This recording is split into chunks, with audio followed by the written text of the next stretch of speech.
विधानसभेची मॅच आमची महायुतीच जिंकेल आणि त्यासाठी आम्ही आत्तापासूनच अग्रेसर झालो असं वक्तव्य उपमुख्यमंत्री देवेंद्र फडणवीस यांनी केले।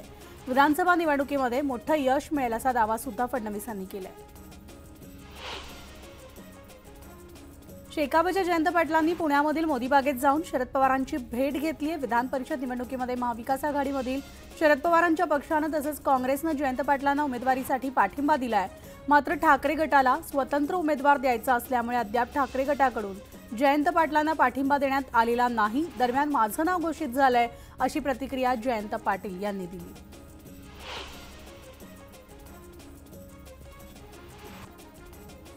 अजित पवारांना मोठा धक्का बसण्याची शक्यता आहे। गव्हाणेंसह 16 नगरसेवक आज पुन्हा शरद पवारांची भेट घेणार आहेत। 5 तारखेला शरद पवारांच्या पक्षात त्यांच्या प्रवेशाची शक्यता वर्तवली जाते।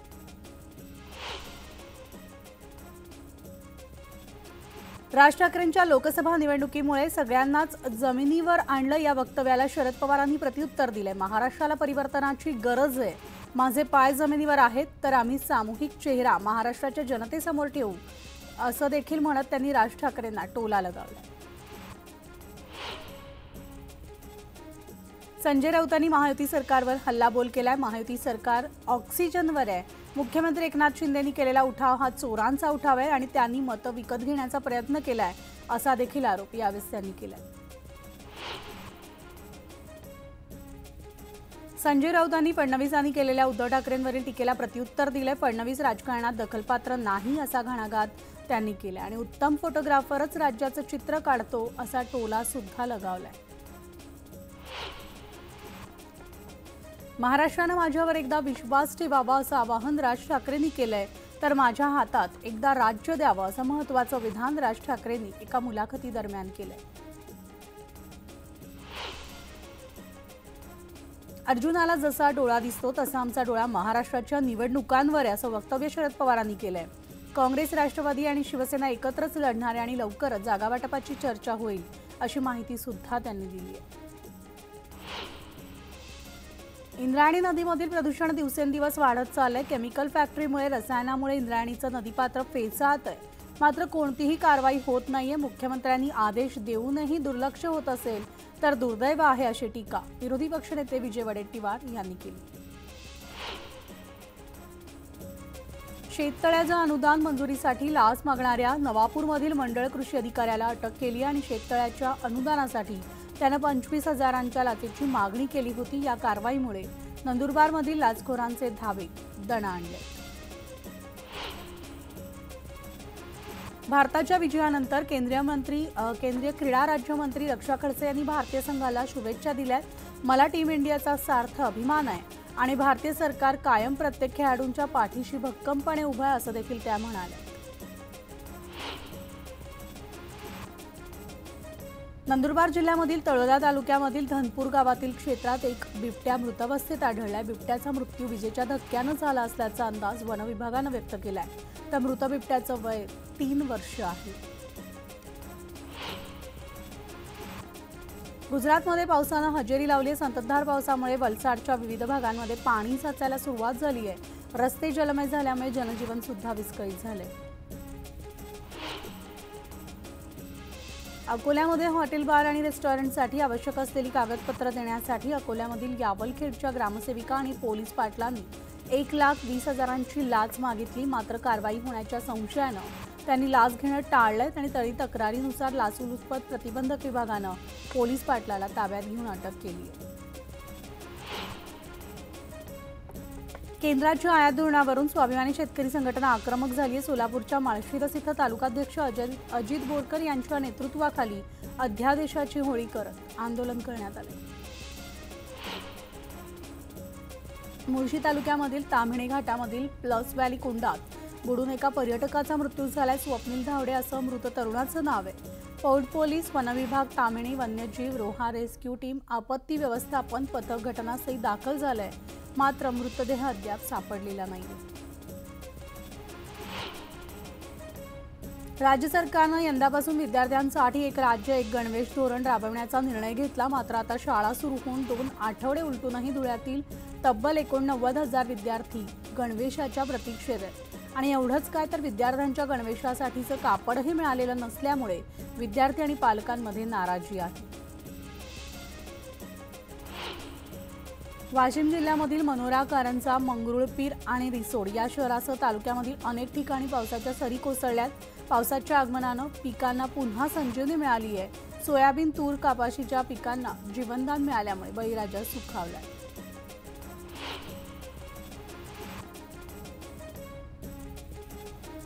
तर काही दिवसांपूर्वी छत्रपती संभाजीनगरमधील भांबरवाडी येथील शिवारात एका बिबट्यानं 14 वर्षीय मुलावर हल्ला करून त्याला ठार केलं होतं। त्या बिबट्याला अखेर वनविभागाकडून जेरबंद करण्यात आलंय आणि मृत मुलाच्या कुटुंबाला 25 लाखांची मदत देण्यात आली।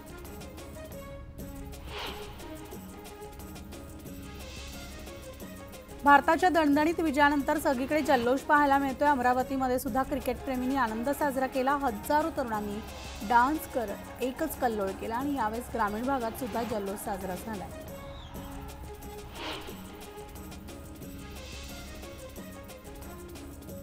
हार्दिक पांड्या, जसप्रीत बुमराह आणि अर्शदीप सिंग यांच्या भेदक गोलंदाजीच्या जोरावर भारतानं 17 वर्षांनी टी20 विश्वचषकावर नाव कोरलंय। टी20 विश्वचषकाच्या अंतिम सामन्यात भारतानं दक्षिण आफ्रिकेचा 7 धावांनी पराभव केला। तर भारताला दुसऱ्यांदा टी20 वर्ल्ड कपचं विजेतेपद मिळवून दिल्यानंतर संघाचे कॅप्टन रोहित शर्मा आणि विराट कोहली या दोघांनी मोठा निर्णय घेतलाय। रोहित शर्मा आणि विराट कोहली आंतरराष्ट्रीय टी20 क्रिकेटमधून निवृत्त झाल्यात आणि भारतानं 2007 नंतर टी20 वर्ल्ड कप जिंकला, त्यामुळे हीच ती वेळ म्हणत निवृत्तीचा निर्णय जाहीर केला।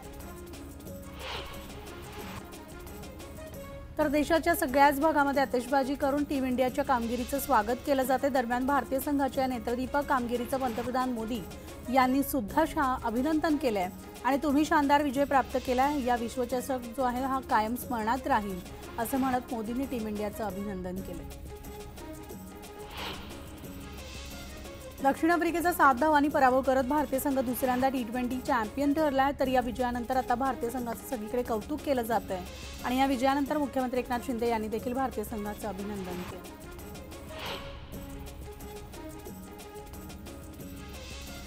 भारतानं विश्वचषक जिंकताच मध्यरात्री कल्याणमध्ये तरुणांचा जल्लोष पाहायला मिळाला। या विजयाच्या जल्लोषात भारतीयांनी सहभाग घेतलाय। कल्याणमध्ये सुद्धा तरुणांनी विजयाचा जल्लोष करत परिसर दुमदुमून टाकला।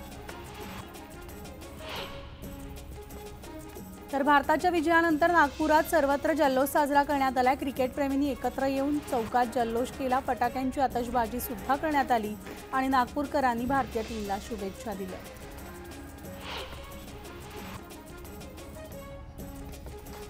छत्रपती संभाजीनगरमध्ये भारताच्या विजयाचा उत्साह पाहायला मिळतोय। क्रिकेटप्रेमींनी एकत्र येऊन जल्लोष साजरा केला। यावेळेस भारताला मिळालेल्या विजयानंतर सगळ्यांमध्येच एक उत्साहाचं वातावरण पाहायला मिळालं। भारतीय क्रिकेट टीमनं टी20 वर्ल्ड कपवर आपल्या देशाचं नाव कोरलंय। भारताच्या दणदणीत विजयानंतर पुण्यात सुद्धा जल्लोष पाहायला मिळालाय। मॅच जिंकताच पुणेकरांनी FC रोडवरून गाड्यांवरून जमा होऊन गुडलक चौकात जल्लोष साजरा केलाय।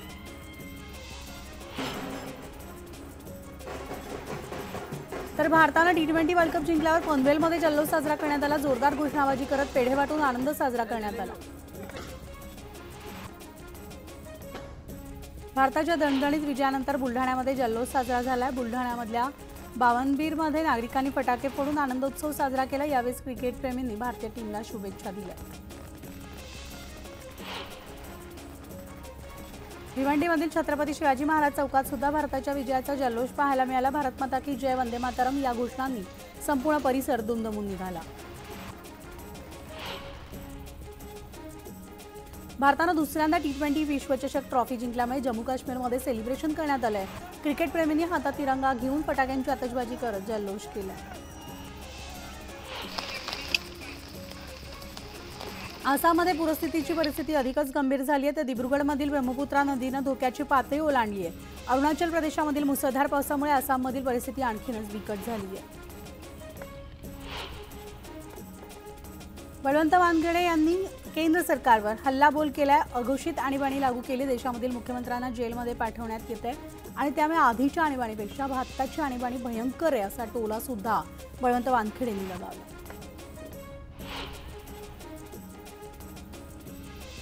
भारतानं टी20 वर्ल्ड कप जिंकल्यानंतर विरारमधील क्रिकेटप्रेमींनी जल्लोष साजरा केला। विरारच्या विवा कॉलेजसमोर तिरंगा हातात घेऊन भारताचा जय जयकार करण्यात आला। पश्चिम महाराष्ट्राला जोडणाऱ्या करूळ घाटाचं काम निकृष्ट दर्जाचं असल्याचं समोर आलं। पहिल्याच पावसात सिमेंट काँक्रीटचा बेस ढासळलाय, तर 250 कोटी रुपये खर्च करून नूतनीकरणाचं काम सुरू होतं। मात्र या घटनेकडे लोकप्रतिनिधी आणि प्रशासन गांभीर्यानं लक्ष देणार का, याकडे आता सगळ्यांचं लक्ष लागलं।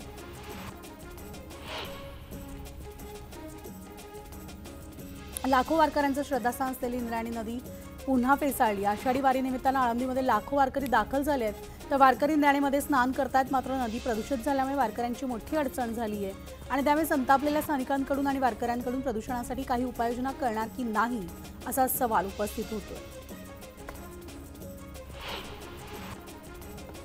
पुणे आंतरराष्ट्रीय विमानतळावर नव्याने साकारलेलं टर्मिनल लवकरच आता पुणेकरांसाठी खुलं होण्याचा मार्ग मोकळा झाला। टर्मिनलच्या सुरक्षेसाठी आवश्यक असणारे CISFचे मनुष्यबळ केंद्रीय गृह विभागाकडून मंजूर करण्यात आले। पुणे शहरामध्ये आणि मुंढवा परिसरामध्ये झिकाचे 3 रुग्ण आढळले, तर मुंढव्यामधील रुग्णांच्या संपर्कात आलेल्या आणखी 3 रक्ताचे नमुने हे तपासणीसाठी पाठवण्यात आले। त्यामुळे आता पालिकेने रुग्ण आढळलेल्या परिसरात 100 घरांमध्ये धूर फवारणी केली।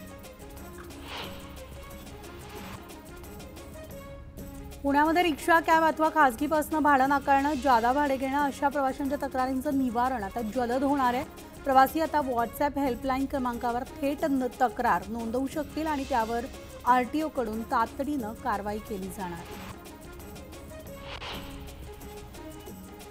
धुळे शहरामध्ये अशोकनगर परिसरामधील जलकुंभाची मोठी दुरावस्था झाली। छत पडलेल्या जलकुंभामधून पाणीपुरवठा केला जात असल्याचं समोर आलंय, तर गेल्या 1 वर्षापासून असाच पाणीपुरवठा होत असल्यामुळे पालिका नागरिकांच्या जीवाशी खेळ करत असल्याचा आरोप या ठिकाणी केला जातोय। त्यामुळे आता नागरिकांकडून जलकुंभाची दुरुस्ती करण्याची मागणी केली जाते।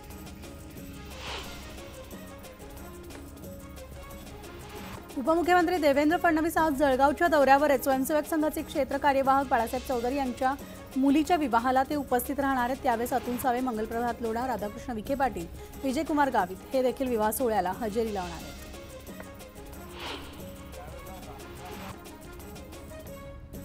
सहानुभूती एकदाच असते आणि ती पुन्हा पुन्हा येत नाही, त्यामुळे मवियाला मतदार पुन्हा विधानसभा मतदारसंघात मत देणार नाहीत, असं म्हणत दीपक केसरकरांनी मवियावर जोरदार टीका केली आहे।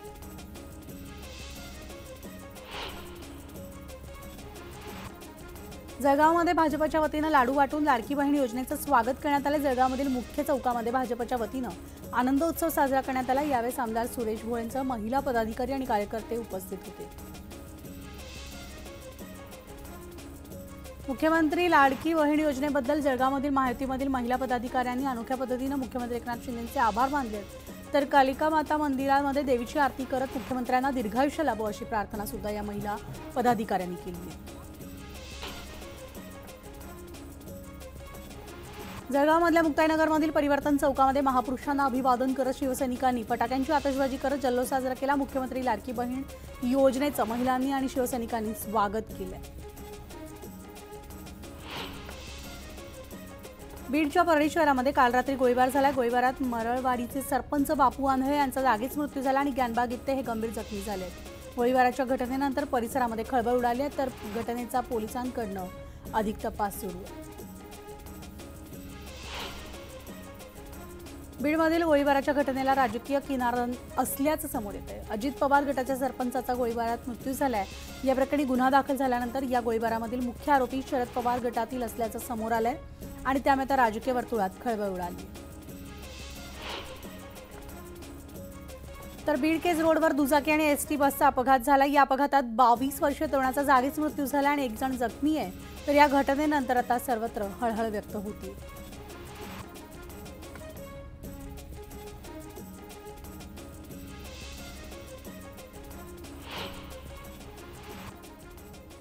आणि यानंतर आपण नजर टाकूयात महत्त्वाच्या बातम्यांवर।